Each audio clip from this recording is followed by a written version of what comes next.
نحمده ونستعينه ونستغفره ونعوذ بالله من شرور أنفسنا ومن سيئات أعمالنا من يهده الله فلا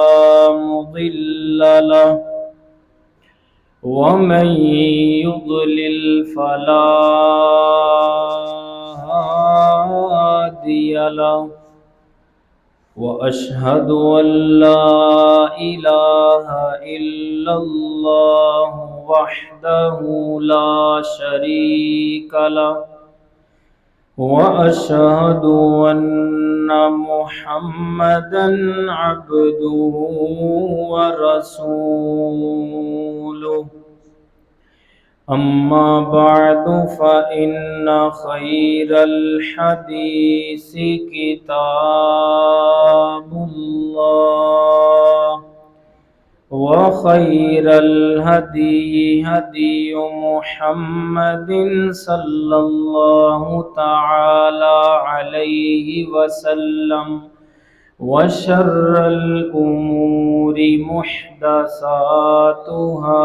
وكل محدثة بدعة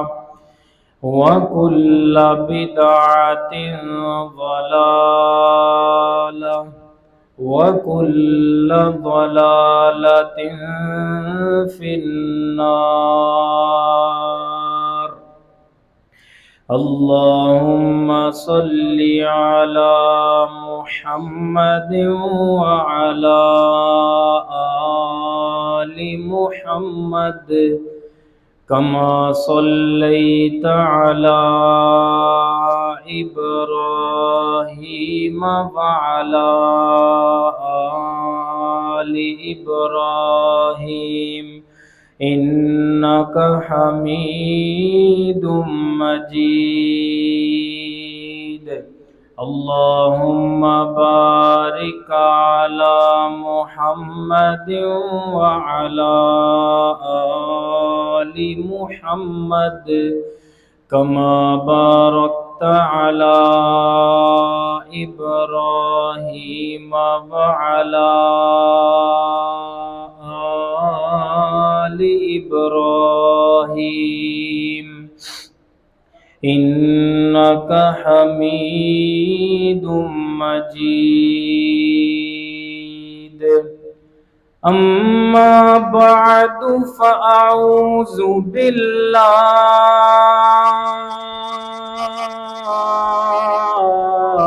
من الشيطان الرجيم. بسم الله الرحمن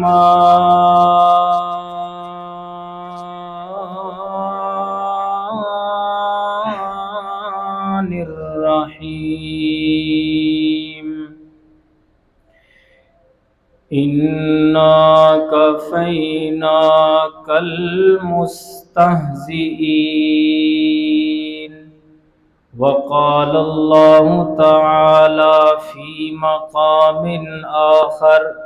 ورفعنا لك ذكرك. وقال الله تعالى في مقام آخر إن شانئك هو الأبتر. وقال الله تعالى في مقام آخر يريدون ليطفئوا نور الله بأفواههم والله متم نوره ولو كره المشركون. هو الذي أرسل رسوله بالهدى ودين الحق ليظهره على الدين كله ولو كره المشركون. ہر قسم کی حمد و ثنا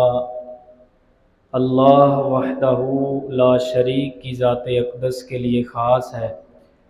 جو اس پوری کائنات کا خالق، مالک اور رازق ہے، رحمان اور رحیم ہے، فعال لما یرید ہے، اور علی کل شیء قدیر ہے۔ درود و سلام آقائے کائنات، سید الاولین والآخرین، شفیع المذنبین، رحمت للعالمین، سیدنا و مولانا امام اعظم، قائد اعظم، رہبر اعظم، جناب محمد مصطفیٰ صلی اللہ علیہ وآلہ وسلم کی ذات اقدس پر مختصر حمد و صلوات کے بعد، نبی اکرم صلی اللہ علیہ وآلہ وسلم کی عزت و ناموس ہماری زندگی کا سرمایہ ہے، اور نبی اکرم صلی اللہ علیہ وآلہ وسلم کی عزت و ناموس کی حفاظت کرنا یہ ہم سب مسلمانوں کا بنیادی فریضہ ہے۔ حال ہی میں بھارت کے اندر جو نبی اکرم صلی اللہ علیہ وسلم کی شان اقدس میں گستاخی کی گئی ہے، ہم سب مسلمانوں کے دل اس پر زخمی ہیں، اور ہم سب اس پر انتہائی غمزدہ ہیں، اور اس عورت کی ہم بھرپور مذمت کرتے ہیں کہ جس نے نبی علیہ الصلوۃ والسلام کی شان اقدس میں گستاخی کی ہے۔ اسی حوالے سے چند گزارشات آج آپ کے گوش گزار کرنی ہے۔ سب سے پہلے تو یہ یاد رکھے، کفار ہمیشہ سے یہ کرتے آئے ہیں، یہ کوئی نئی بات نہیں ہے کہ نبی علیہ الصلوۃ والسلام کی جو شان میں گستاخی کی گئی، اللہ رب العزت فرماتے ہیں وَلَقَدِ اسْتُهْزِئَ بِرُسُلٍ مِّن قَبْلِكَ، اے نبی آپ سے پہلے بھی کئی رسولوں کا مذاق اڑایا گیا، کئی رسولوں کی شان میں گستاخی کی گئی، ان کی دعوت کو ٹھکرایا گیا۔ فَحَاقَ بِالَّذِينَ سَخِرُوا مِنْهُمْ مَا كَانُوا بِهِ يَسْتَهْزِئُونَ، تو جس عذاب کا وہ مذاق اڑاتے تھے اسی عذاب نے آ کر انہیں دبوچ لیا۔ یعنی آخر کار اللہ تبارک و تعالیٰ نے انہیں عبرت کا نشان بنایا اور انہیں اپنی عذاب کی لپیٹ میں لیا جنہوں نے انبیاء کی شان میں گستاخیاں کی۔ تو یہ کوئی نئی بات نہیں ہے، ہمیشہ سے جو ہے وہ رسولوں کا مذاق اڑایا گیا۔ اللہ فرماتے ہیں وَمَا يَأْتِيهِم مِّن رَّسُولٍ إِلَّا كَانُوا بِهِ يَسْتَهْزِئُونَ، اور پچھلے کافروں کا بھی حال بیان کیا ہے کہ ان کے پاس جو رسول بھی آتا تھا تو یہ لوگ اس کے ساتھ کیا کرتے تھے؟ مذاق کرتے تھے، اس کا مذاق اڑاتے تھے۔ اور فرمایا یا حسرتن علی العباد، افسوس ہے لوگوں کے اوپر، ما یاتیہم من رسول الا کانوا بہ یستہزئون، کہ اللہ کا جو رسول ان کے پاس آتا ہے بجائے دین میں اس کی نصرت کرنے کے، بجائے اس پر ایمان لا کر اپنی آخرت بچانے کے، ایسے ہٹ درم اور ایسے سرکش لوگ ہر دور میں رہے۔ فرمایا کہ افسوس ہے ان کے اوپر کہ انہوں نے ہمارے رسولوں کا مذاق اڑایا۔ اور جس طرح نوح علیہ السلام کے متعلق بھی آتا ہے کہ جب انہوں نے دعائیں کر دی کہ یا اللہ میں تھک گیا ہوں 950 سال تبلیغ کر کے، یہ لوگ باز ہی نہیں آتے، یہ ایمان ہی نہیں لاتے، اے اللہ ان کو تباہ و برباد کر دے۔ تو اللہ نے پھر کشتی بنانے کا حکم دیا۔ یعنی آخر کار وہ جب کشتی اللہ کے حکم سے سیدنا نوح بنا رہے تھے تب بھی ان کے پاس سے جب وہ سردار گزرتے تھے تو وہ مذاق اڑاتے تھے، یہ کشتی چلانی کدھر ہے، یہ تم جو ہے وہ سوکھی جگہ کے اوپر کشتی بنا رہے ہو۔ لیکن حضرت نوح علیہ السلام نے کہا کہ تم ہم سے مذاق کرتے ہو،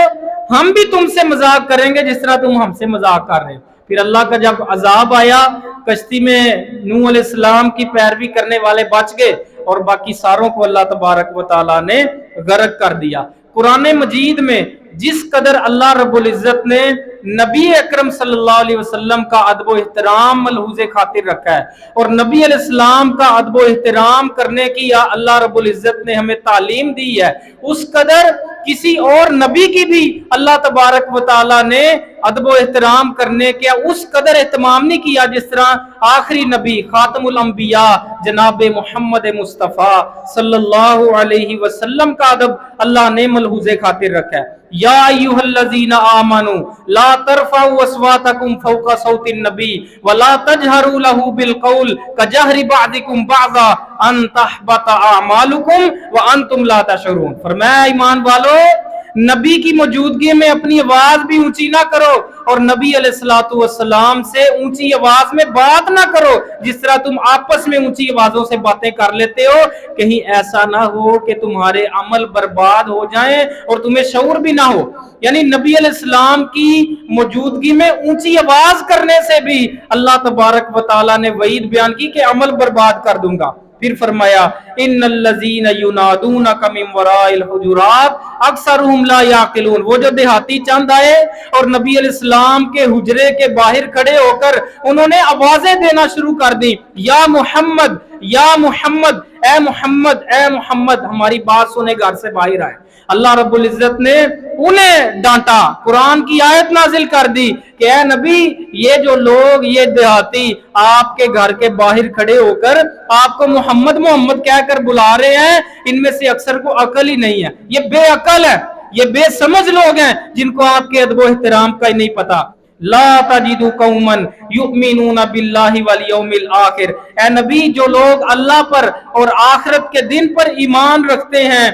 آپ انہیں ہرگز نہیں پائیں گے یوادون من حاد اللہ ورسولہ, کہ وہ ان لوگوں سے محبت رکھتے ہوں جو اللہ اور اس کے رسول کی مخالفت کرتے ہیں, جو اللہ اور اس کے رسول کی گستاخیاں کرتے ہیں, جو اللہ اور اس کے رسول کے مذاق اڑاتے ہیں. فرمایا نبی جو ایمان والے ہیں آپ کبھی بھی ان کو ان سے محبت کرتا ہوا نہیں پائیں گے. ولو کانوا آباءہم او ابناءہم او اخوانہم او عشیرتہم, خواہ وہ ان کے باپ ہوں, خواہ وہ ان کے بیٹے ہوں, خواہ وہ ان کے بھائی ہوں, خواہ وہ ان کے رشتہ دار ہوں. یعنی یہ نبی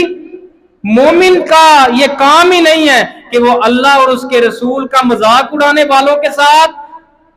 پینگے بڑھائیں دوستیوں کی اور ان کے ساتھ گھل مل کر رہنے کی کوشش کریں, دلی محبتیں رکھیں, دوستیاں لگائیں. ایمان والے کا یہ کام نہیں ہے. جو اللہ اور اس کے رسول کا گستاخ ہے, جو اللہ اور اس کے رسول کا استہزاء کرنے والا, ہمیشہ اہل ایمان کا یہ کام ہے ان کے ساتھ بائیکاٹ کرے, ان کے ساتھ تعلقات ختم کرے, ان کے لیے دل میں ذرہ برابر محبت جو ہے وہ نہ رکھیں. یہ اہل ایمان کا کام ہے. ذالک بانہم شاقوا اللہ ورسولہ ومن یشاقق اللہ ورسولہ فإن اللہ شدید العقاب. اور جو کوئی بھی فرمایا اللہ اور اس کے رسول کی مخالفت کرے گا تو اللہ نے ایسے بندے کے لیے سخت عذاب تیار کیا ہے. اللہ بڑا سخت عذاب دینے والا ہے. ان الذین یؤذون اللہ ورسولہ لعنہم اللہ فی الدنیا والآخرہ. بے شک جو لوگ اللہ اور اس کے رسول کو ایذا دیتے ہیں, تکلیف دیتے ہیں, مذاق اڑاتے ہیں, گستاخیاں کرتے ہیں, فرمایا کہ اللہ نے دنیا اور آخرت دونوں میں ان پر لعنت کر دی ہے. وَأَعَدَّ لَهُمْ عَذَابًا مُهِينًا, اور اللہ نے ان کے لیے ذلت آمیز عذاب تیار کر لیا. ملعونین اینما ثقفوا اخذوا وقتلوا تقتیلا. یہ اللہ اور رسول کے مخالف, اللہ اور رسول کی گستاخیاں کرنے والے, اللہ اور اس کے رسول کا مذاق اڑانے والے, فرمایا یہ ملعون ہے, یہ لعنت زدہ لوگ ہیں. انہیں جہاں پاؤ, جہاں ہاتھ میں آ جائیں, جہاں قبضے میں آ جائیں, ان کو پکڑ کر قتلوا تقتیلا, برے طریقے سے ان کو قتل کر دو, بری طرح ان کو پکڑ کر قتل کر دو. اور اسی کنٹیکس میں وہ روایت پیش کی جاتی ہے, اگرچہ سند شاید اس کی کمزور ہے, لیکن جیسا کہ یہ قرآن کی آیت بھی ہے کہ اللہ رسول کی جو گستاخیاں کرنے والے, مخالفتیں کرنے والے ہیں, یہ لوگ ملعون ہیں, انہیں پکڑ کر قتل کر دیا جائے. وہی روایت ہے من سب نبی من الانبیاء فاقتلوہ, جو انبیاء میں سے کسی بھی نبی کو برا بلا کہے, گالی دے, اس کو پکڑ کر قتل کر دو. تو یہ ان بدبختوں کا انجام ہے کہ مسلمان اپنی ایمانی غیرت کو جگائیں اور ایسے بدبختوں کی بھرپور سرکوبی کریں اور انہیں پکڑ کر ایسی عبرتناک سزا دیں. آواز اٹھائیں, جہاں تک ہو سکتا ہے آواز اٹھائیں ایسے بدبختوں کے خلاف. ہم ہرگز کسی کو اجازت نہیں دیں گے اس کائنات کے اندر کہ وہ ہمارے نبی بلکہ دنیا میں آئے ہوئے کسی بھی نبی کی گستاخی کرے, ان کے بارے میں زبان درازی کرے, ان کو سب و شتم کرے. ہم ہرگز مسلمان جتنے ہیں, ہماری یہ دعوت ہے, ہمارا یہ اعلان ہے کہ دنیا میں ہم کسی بھی انسان کو کسی بھی ریاست میں اس بات کی اجازت نہیں دیں گے کہ وہ ہمارے نبی کی شان میں اپنی زبان کو دراز کرے, اپنی زبان درازی کرے اور نبی علیہ السلام کو برا بھلا کہے. رسول اللہ صلی اللہ علیہ وسلم کو تکلیف دینے والوں کے متعلق اللہ نے فرمایا الم یعلموا انہ من یحادد اللہ ورسولہ، کیا یہ لوگوں کو علم نہیں، یہ لوگ جانتے نہیں کہ جو بھی اللہ اور اس کے رسول کا مقابلہ کرے گا، اللہ رسول کے مقابلے میں کھڑا ہوگا، اللہ رسول کی گستاخیاں کرے گا، اللہ اور اس کے رسول کا استہزاء کرے گا، فرمایا ان لوگوں کو پتہ نہیں فَأَنَّ لَهُ نَارَ جَهَنَّمْ، اس کے لیے دوزخ کی آگ ہے، خالدن فیہا، وہ ہمیشہ اس میں رہے گا، ذَلِكَ الْخِزْيُ الْعَظِيمُ، یہ بہت بڑی رسوائی ہے، یہ بہت بڑی ذلت ہے کہ دوزخ کا بندوں کو دوزخ کے اندر ڈال دیا جائے۔ اللہ نے کہا سب سے بڑی رسوائی، سب سے بڑی اگر ذلت ہے تو یہ دوزخ کا مل جانا۔ وقت کی قلت ہے، چند واقعات آپ کے سامنے، چند جو گستاخ گزرے ہیں ان کا عبرتناک انجام کیسا ہوا یہ آپ کے سامنے بیان کرنا ہے۔ نبی علیہ الصلوۃ والسلام کی وہ حدیث میں نے بیان کر دی جو کہ نبی کو گالی دے اس کو قتل کر دیا جائے، اور اس کے علاوہ ایک صحیح روایت ہے ابو داؤد کی، سب سے پہلے وہ بھی سن لیں۔ سیدنا ابو برزہ کہتے ہیں ابو بکر صدیق کا زمانہ تھا، ابو بکر کی کسی نے گستاخی کی، سیدنا ابو بکر کی کسی نے گستاخی کی تو ابو برزہ کہتے ہیں حضرت ابو بکر اس پر سخت ناراض ہوئے، بڑے غصے میں آئے، تو میں نے کہا ابو بکر مجھے اجازت دیں، یہ آپ کی گستاخی کرنے والا، آپ کو ناراض کرنے والا، اس کی میں گردن اتار دوں۔ ابو بکر کو اس بات پر خوشی ہوئی اور اندر چلے گئے خوش ہو کر۔ پھر انہیں بھی بلایا، ابو برزہ کو اندر بلایا اور کہا تم نے ابھی کیا کہا؟ کہا ابو بکر آپ کی گستاخی کرنے والے کے متعلق اجازت دیں میں اس کا سر تن سے جدا کر دوں۔ ابو بکر رضی اللہ تعالیٰ عنہ خوش تو ہوئے لیکن فرمایا ابو برزہ لا واللہ، اللہ کی قسم نہیں، ما کانت لبشر بعد محمد صلی اللہ علیہ وسلم، کہ محمد صلی اللہ علیہ وسلم کے بعد کسی بھی شخص کے یہ یعنی اس کے لائق نہیں ہے کہ اس کی گستاخی کرنے والے کو قتل کیا جائے، یعنی صرف نبی کی ذات وہ ذات ہے کہ جس کی گستاخی کرنے والے کو قتل کیا جائے گا، جس کا مذاق اڑانے والے کو قتل کیا جائے گا، اور نبی کے بعد کوئی جتنا مرضی عظیم انسان ہے، ہاں تعزیری طور پر کوئی تھوڑی بہت سزا تو دی جا سکتی ہے، لیکن نبی کے بعد ابو بکر جو کہ اس کائنات میں سب سے عظیم انسان تھے ان کو بھی قتل نہیں کیا، ان کی گستاخی کرنے والے کو بھی قتل نہیں کیا جا سکتا، تعزیری طور پر سزا ضرور دی جا سکتی ہے۔ ابو لہب اس کا سب سے پہلے نبی علیہ السلام کا یہ چچا تھا اور بڑا بدبخت انسان تھا، بڑا سخت دشمن تھا نبی علیہ السلام کا۔ جب نبی علیہ السلام نے اپنی دعوت کا آغاز کیا، اسلام کی دعوت کو آپ علیہ السلام نے شروع کیا، اللہ کے حکم سے کوہ صفا پہاڑی پر کھڑے ہوئے، کہا لوگوں قولوا لا الہ الا اللہ تفلحوا، پہلے سارے لوگوں کو آپ نے جمع کیا، لمبی حدیث ہے، پھر آپ نے فرمایا لوگوں اس بات کا اقرار کر لو اللہ کے علاوہ کوئی معبود برحق نہیں ہے، اللہ کے علاوہ کوئی عبادت کے لائق نہیں ہے، اس بات کا اقرار کر لو کامیاب ہو جاؤ گے۔ ابو لہب بدبخت بولا اے محمد تبا لک سائر اليوم الہذا جماعتنا، تیرے اوپر سارا دن بربادی پڑے، سارا دن تباہی کا تو شکار رہے، اس دعوت کے لیے تو نے ہمیں یہاں جمع کیا۔ اللہ کی قسم کائنات کے رب کو اتنا غصہ آیا، میرے نبی کے آگے اس طرح زبان درازی کی، اس طریقے سے میرے نبی کو تباہی کی، اس نے بد دعا دی، اللہ نے پوری سورت اس بدبخت کے حق میں نازل کر دی، تبت یدا ابی لہب و تب، اس بدبخت کے دونوں ہاتھ ٹوٹ جائیں اور یہ تباہ ہو جائے، ما اغنا عنہ مالہ وما کسب، اس کے نہ مال اس کا کچھ کام آیا نہ اس کی کمائی، سیصلا نارا ذات لہب، ان قریب یہ شعلوں والی آگ میں داخل ہوگا، وامرأتہ حمالۃ الحطب، اور اس کی بیوی بھی جائے گی دوزخ میں جو ایندھن اٹھاتی پھرتی ہے، یعنی لوگوں کے درمیان آگ لگاتی پھرتی ہے، فی جیدہا حبل من مسد، اس کی گردن میں کھجور کی بٹی ہوئی رسی کی یعنی اس کے چھال کی رسی اس کے گلے میں پڑی ہوگی اس کی بیوی کے، یعنی اسے گھسیٹا جائے گا اس رسی کو ڈال کر دوزخ کے اندر۔ تو اللہ نے اس کا یہ اچھا یہ تو تھا آخرت کا انجام، یہ میں نے جو آپ کو ایک واقعہ بتانا ہے دنیاوی طور پر، یہ مستدرک للحاکم میں یہ واقعہ موجود ہے ابو لہب کا دنیا میں جو انجام ہوا، نبی علیہ السلام کا یہ بدبخت گستاخ اللہ نے دنیا میں اس کو نشان عبرت بنایا۔ دنیا میں ابو لہب کا یہ حال کیا ہوا کہ اس کو مفسرین نے لکھا ہے کہ اس کے جسم کے اندر یعنی اس کا جسم گل سڑ گیا، اس کے جسم میں جگہ جگہ سے ریشہ اور بدبودار پیپ نکل لگی، اور یہاں تک اس کے بیٹے،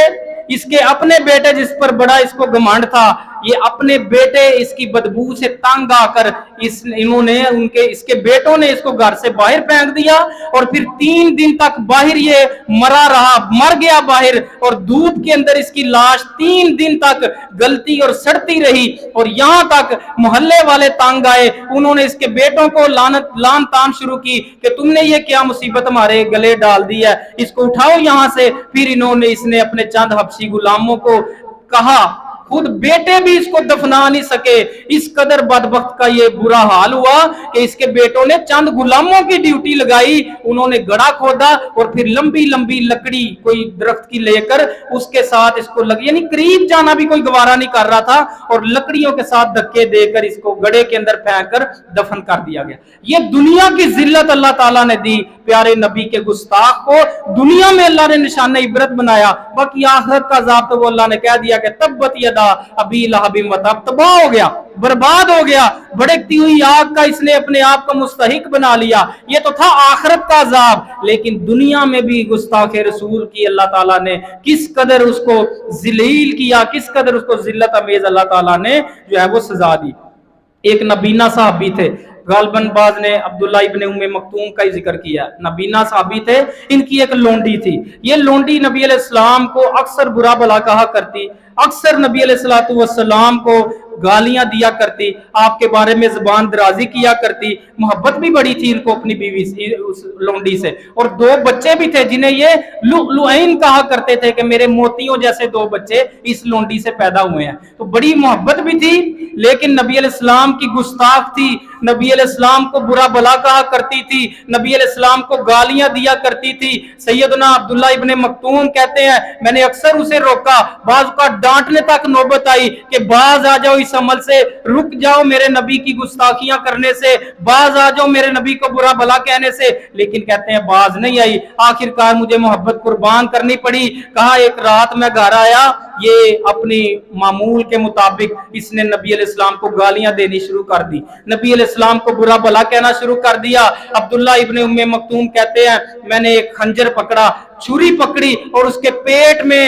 ڈال کر چھری اس کے اوپر دبا دیا اچھے طریقے سے، جس سے اس کی موت ہو گئی۔ صبح واقعہ پھیل گیا، یہ فلان لونڈی، پتہ نہیں چلا کس نے مارا ہے، واقعہ پھیل گیا، مشہور ہو گئی بات، یہ فلان لونڈی جو ہے وہ ماری گئی۔ نبی علیہ السلام نے پھر مجمع کے اندر کہا انشد اللہ رجلا فعل ما فعل لی علیہ حق الا قام، فرمایا کہ میں اللہ کی قسم دیتا ہوں اور میرا جو امتیوں پر حق ہے اس کی قسم دیتا ہوں کہ مجھے وہ بندہ کھڑا ہو کر بتائے کہ اس عورت کو کس نے قتل کیا، یہ معاملہ کس نے کیا۔ اب پھر وہ نبینا صحابی عبداللہ ابن ام مکتوم کھڑے ہوئے، اللہ کے رسول میں نے پھر پورا واقعہ بتایا کہ کیوں میں نے کیا ہے، اللہ کے رسول میرے 2 بیٹے بھی تھے اس سے، 2 بچے تھے موتیوں جیسے، مجھے محبت بھی تھی اس سے، اے اللہ کے رسول یہ آپ کی گستاخیاں کیا کرتی تھی، آپ کے بارے میں زبان درازی کیا کرتی تھی، میں نے اکثر اس کو روکا، ڈانٹا، اس کو زد و کوب کیا، کسی بھی طریقے سے یہ باز نہیں آتی تھی، لہٰذا اللہ کے رسول میں آپ کی محبت میں اس کو قربان کرنے پہ مجبور ہو گیا، اس کو میں نے قتل کر دیا۔ اللہ کے رسول صلی اللہ علیہ وسلم نے فرمایا الا اشہدو ان دمہا حدرن، فرمایا کہ لوگوں گواہ ہو جاؤ اس کا جو خون ہے یہ رائگاں ہے، یہ بیکار ہے، یعنی اس کو قتل کرنے والے کے اوپر کوئی سزا لاگو نہیں کی جائے گی، قصاص میں قتل نہیں کیا جائے گا، کیوں؟ اس نے اللہ کے رسول کے گستاخ کو مارا ہے، اور اللہ کے رسول کے گستاخ کو قتل کرنے کی شریعت میں کوئی قصاص نہیں ہے، اس کے اوپر کوئی، اس کا خون رائے گا، اس کا خون جو ہے وہ بیکار ہے۔ عتبہ ابو لہب کا بیٹا، ابو لہب کا بیٹا عتبہ، ابو لہب بھی بدبخت گیا جہنم میں اور دنیا میں ذلیل ہوا، بیٹا عتبہ وہ اس سے بڑھ کر تھا، ایک مرتبہ سفر پر جانے لگا تو اپنے ساتھیوں کو کہتا ذرا ٹھہر جو میں تھوڑی سی محمد کی کر کے آؤں، سفر پر جانے سے پہلے ذرا اپنے نظر میں، یعنی اس نے کہا کہ تو یہ بابرکت کام تو میں کر کے آؤں، سفر پر جانے سے پہلے آیا نبی علیہ السلام کے پاس اور آ کر دڑلے سے آپ علیہ السلام کے سامنے نازیبہ کلمات کہے اور آپ کی دعوت کا انکار کیا، قرآن کا انکار کیا، اور نبی علیہ السلام کو اتنا درد ہوا، اتنا غم ہوا، آپ کی زبان سے جو ہے وہ اس کے متعلق کیا نکلا؟ بد دعا نکل گئی، اس بندے کے متعلق، اللہم سلط علیہ قلبم من کلابک، اللہ اپنے کتوں میں سے اپنی مخلوق، یعنی کتوں سے مراد شیر بھی ہوتا ہے، عام کتا بھی ہوتا ہے، اللہ کے رسول نے بد دعا دی کہ اللہ اس بدبخت کے اوپر اپنے کتوں میں سے ایک کتا مسلط کر دے۔ اچھا آپ دیکھیں ویسے کتنی مزیداری کی بات ہے، یہ بیٹا نا عتبہ جب نبی علیہ السلام کی زبان سے یہ کلمات سنے اپنے باپ ابو لہب کے پاس آیا، ابو یہ آج میں نے اس طرح کیا جا کے، تو اس آگے سے محمد نے مجھے یہ بات کی ہے۔ ابو لہب کہنے لگا اب مجھے یقین ہے کہ تیری جان نہیں بچنی، یعنی دیکھیں کتنا بڑا دشمن رسول، اور یقین تھا کہ میرے اس کے منہ سے جو بات نکل گئی ہے نا یہ پوری ہونی ہے، یہ پوری ہو کر رہے گی، کہا میرے بیٹے میرے جگر کے ٹوٹے مجھے تیری جان کا اب خدشہ لگ گیا۔ سفر پر نکلے، ایک راستے میں جا کر پڑاؤ ڈالا، ایک چرچ تھا وہاں پر قریب، یعنی عیسائیوں کی عبادت گاہ تھی، وہاں پر انہوں نے پڑاؤ ڈالا۔ اب اس کو وہ جان کے لالے پڑے تھے اپنے بیٹے، یعنی لختے جگر، چاہے جو بھی کافر ہے جو بھی ہے، بیٹوں کی اولاد کی محبت ہر انسان کے دل میں ہوتی ہے، اور ہر انسان اپنی اولاد سے بے جا محبت کرتا ہے۔ اب وہی بات سارے سفر میں اس کے ذہن میں گھوم رہی تھی، اللہم سلط علیہ قلبا من کلابک، نبی کی وہ بات، اللہ اس پر اپنے کتوں میں سے کتا مسلط کر دے۔ جب پڑاؤ ڈالا نا اپنے لوگوں کو جمع کر لیا، اس نے سردار تھا ابو لہب، کہا میرے تمہارے ساتھ بڑی نیکیاں ہیں، بڑا میں نے تمہیں زندگی گزاری ہے، میرا آج میرے ایک کام تم نے کرنا ہے، میرے بیٹے کی حفاظت کرنی ہے، اس کا پہرا دینا ہے۔ سارے لوگ کیا کریں، اپنا سارا جو سامان ان کے پاس ہے وہ ایک ڈھیر لگائے اونچا سا کر کے، اس کے اوپر میرے بیٹے کو لٹائے آرام کرنے کے لیے، باقی سارے ارد گرد لیٹ جائیں اور میرے بیٹے کا پہرا دیں، میرے لختے جگر کو بچائیں۔ سو گئے سارے۔ اللہ کی قسم اللہ نے ایسی عبرتناک ہمیں واقعات اس دنیا میں دیے ہیں، کوئی جرت نہ کر سکے نبی کی گستاخی کی، لیکن جو بدبخت باز نہیں آتے، مقصد کہنے کا یہ ہے ان کا دنیا میں انجام کیسا ہوتا ہے۔ ساروں نے وہی کیا، اونچا ڈھیر لگا کر اوپر اس کو لٹا دیا جان بچانے کے لیے، ارد گرد سارے لیٹ کے پہرا دینے کے لیے۔ اب سارے سو گئے، رات کا وقت ہوا۔ وہ راہب جو تھا نا چرچ کا، اس نے بھی پہلے کہا تھا جب یہ پڑاؤ ڈالنے لگے تھے کہ یہ تو درندوں کا گاڑ ہے، یہاں پر تم یہاں پر کہاں پڑاؤ ڈالنے لگے ہو؟ پر انہوں نے اپنی حفاظتی تدابیر کی، لیکن وہ اس کا بیٹا عتبہ اس نے لٹایا اوپر، ارد گرد سارے لیٹ گئے۔ رات کو شیر آ گیا، ایک شیر آیا اور آ کر اس نے لوگوں کو جو سوئے ہوئے تھے پہلے ارد گرد ایک ایک کر کے سونگنا شروع کیا، یعنی گویا اللہ نے اس کو الہام کر دیا تھا کہ یہ خوشبو ہے فلانے بندے کی جس کو تم نے نوچنا ہے۔ اب یہ شیر بیان کرتے ہیں جنہوں نے یہ واقعہ بیان کیا ہے کہ وہ شیر جو تھا نا وہ آ کے لاشیں ایک ایک کی سونگنے لگا، ایک کو سونگا چھوڑ دیا آگے گیا، یعنی وہ اس کو پتا تھا کہ میں نے کس کو کرنا ہے۔ پھر وہ اس نے دیکھا ڈیر، شیر نے وہ جھپٹا مارا اور اوپر گیا، اس کو عتبہ کو اس نے سونگا اور فوری پتا چل گیا کہ یہی میرا ٹارگٹ ہے، اور اس کو چیر پھاڑ اس نے کی، بوٹیاں کر دی اس کی۔ اللہ کی قسم ابو لہب صبح جب اٹھا دیکھا، اس نے کہا مجھے پہلے ہی پتا تھا کہ یہ معاملہ ہونا ہی ہونا ہے۔ اللہ کے رسول صلی اللہ علیہ وسلم کا گستاخ یہ انجام ہوا۔ پھر ابو جہل کے بات سنیں، ابو جہل یہ بھی نبی علیہ السلام کا چچا تھا، آپ کا گستاخ تھا۔ ایک مرتبہ صحیح مسلم کی روایت ہے، کعبے میں کے قریب آیا اور صحابہ کرام سے کہنے لگا کہ یہ محمد تمہارے سامنے زمین پر سر لگاتا ہے، یعنی استحزان کہا کہ نماز پڑھتا ہے، سجدے کی طرف اشارہ تھا اس کا، کہ یہ تمہارے سامنے اس طرح سر اپنا زمین میں ملاتا ہے۔ صحابہ نے کہا، ابو ہریرہ کہتے ہیں کہ جی بالکل یہ ایسے ہی کرتا ہے۔ تو اس نے ابو جہل نے کہا اب اگر میں نے اس کو سجدہ کرتے دیکھ لیا، اگر میں نے اس کو نماز پڑھتے دیکھ لیا، میں اس کو اپنے پاؤں سے روندوں گا اور میں اس کو خاک میں اس کا چہرہ لت پت کروں گا۔ اللہ کی قسم یہ کہہ کر جب نبی علیہ السلام اس کو موقع ملا، نماز پڑھ رہے تھے، یہ آیا، صحیح مسلم کے الفاظ ہے، آیا اور آ کر یہ اپنا وہ گندا مقصد پورا کرنے کے لیے آگے بڑھا، آپ کو روندنے کے لیے اپنی سمجھ کے مطابق آگے بڑھا۔ تو کہتے ہیں صحابہ بیان کرتے ہیں یہ نبی علیہ السلام تھے، یہ ابو جہل تھا، یہ اس طرح بھرپور طریقے سے آیا بڑے غصے سے۔ جب آگے بڑھنے لگا نبی علیہ السلام کے قریب ہوا نا، اچانک سے الٹے پاؤں پیچھے آیا اور اپنے ہاتھ ایسے ایسے اس نے کیے۔ تو صحابہ کہتے ہیں ہم نے ابو جہل سے پوچھا کہ کیا ہوا؟ کہا میں نے ابھی اپنے اور اس محمد کے درمیان ایک آگ کی خندق دیکھی اور ایک دہشت ناک مخلوق دیکھی اور بہت سارے پر دیکھے کہ اس ڈر سے میں دہشت سے پیچھے ہو گیا۔ نبی علیہ الصلوۃ والسلام نے فرمایا اگر یہ بدبخت میرے پاس اس وقت آ جاتا، یعنی بعض کا تو ہوا بھی ہے، آپ کی گردن پر اجری ڈالی بھی گئی ہے، لیکن اللہ کی مرضی جب اللہ نے کوئی عبرتناک سبق سکھانا ہے۔ اس موقع پر ایسا ہوا کہ آپ علیہ السلام نے فرمایا اگر یہ ابو جہل اس وقت میرے پاس آ جاتا اور اپنے ناپاک ارادے سے میرے قریب آنے کی کوشش کرتا، فرشتے اس کی بوٹیاں کر دیتے، فرشتے اس کو نوچ دیتے، اور یہ صرف دہشت ناک اللہ تعالیٰ نے ایک واقعہ اس کو دکھایا، اور بھی مزید واقعات تھے، مزید کوئی باتیں تھی، انشاءاللہ موقع ملا تو آئندہ جمعے میں وہ کروں گا۔ اللہ رب العزت سے دعا ہے، دیکھیں ہماری آخر میں ذمہ داری میں عرض کر دوں، ہماری مسلمانوں کی ذمہ داری کیا ہے؟ یہ جو کافر ہیں، جیسا کہ میں نے قرآن کی آیت بتائی، ہمیشہ سے یہ نبیوں کا مذاق اڑاتے رہے، ان کا ٹارگٹ کیا ہوتا ہے، وجہ کیا ہے کہ یہ کیوں مذاق اڑاتے ہیں؟ اصل میں دین اسلام سے اپنے لوگوں کو دوسرے غیر مسلموں کو متنفر کرنے کے لیے، اسلام کی بڑھتی ہوئی طاقت کو روکنے کے لیے یہ لوگ یہ قدم اٹھاتے ہیں، گستاخیاں کرتے ہیں، مذاق اڑاتے ہیں دین اسلام کا، تاکہ زیادہ یہ اسلام کی طاقت بڑھ رہی ہے، لوگ اسلام دڑا دڑ قبول کر رہے ہیں اور اسلام بڑھتا جا رہا ہے، یہ اس کو روکنے کے لیے اس طریقے سے بدبختی یہ لوگ ایسے کام کرتے ہیں، گستاخیاں کرتے ہیں۔ ہماری ذمہ داری ہے کیا؟ ہم سب سے پہلے نبی کی سیرت کو اپنائیں، کردار ایسا بنائیں کہ لوگ دیکھ کر کلمہ پڑھیں، دیکھ کر جس طرح نبی کے زمانے میں تھا، صحابہ کا کردار دیکھ کر لوگ کلمہ پڑھتے تھے، ایسے منصف مزاج، جھوٹ نکالیں اپنے آپ سے، بے ایمانیاں نکالیں، دھوکہ فراڈ نکالیں، اپنے چہرے پر سنت رسول سے جائیں، ہر مسلمان ایک بہترین مسلمان نظر آئے، تاکہ اسلام کی بڑھتی ہوئی طاقت کو روکنے کے لیے یہ جو گستاخیاں کرتے ہیں وہ نہ روک سکے۔ اور دوسری بات یہ ہے کہ اپنی بھرپور آواز اٹھائے، سوشل میڈیا کا ایسی طاقت ہمارے ہاتھ میں ہے کہ ہر بندے کے ہاتھ میں یہ چیز ہے، آپ ہر پلیٹ فارم پر اس آواز کو اٹھائیں، تاکہ دنیا میں یہ بات، یہ ولولہ پھیل جائے کہ مسلمان کبھی بھی اپنے نبی کی گستاخی برداشت کرنے والے نہیں ہیں، اپنے نبی علیہ الصلوۃ والسلام کی گستاخی ہرگز ان سے برداشت نہیں ہے، اور یہ تو کھڑے ہو جائیں گے، یہ ہمیں تہس نہس کر دیں گے۔ اس طریقے کا جذبہ اجتماعوں کی شکل میں، جلوس کی صورت میں، ریلیوں کی صورت میں، اور پھر پلیٹ فارم ہر جو ہے سوشل میڈیا کا، اس پر آواز اٹھا کر اپنی نبی کی عزت اور ناموس کا دفاع کریں۔ اللہ رب العزت ہمیں خود بھی ہمیشہ نبی علیہ السلام کا ادب و احترام، آپ علیہ السلام کی عزت و ناموس کا خیال رکھنے کی توفیق دے، اور آپ کی عزت و ناموس کی حفاظت کرنے کی توفیق دے۔ وآخر دعوایا ان الحمد للہ رب العالمین۔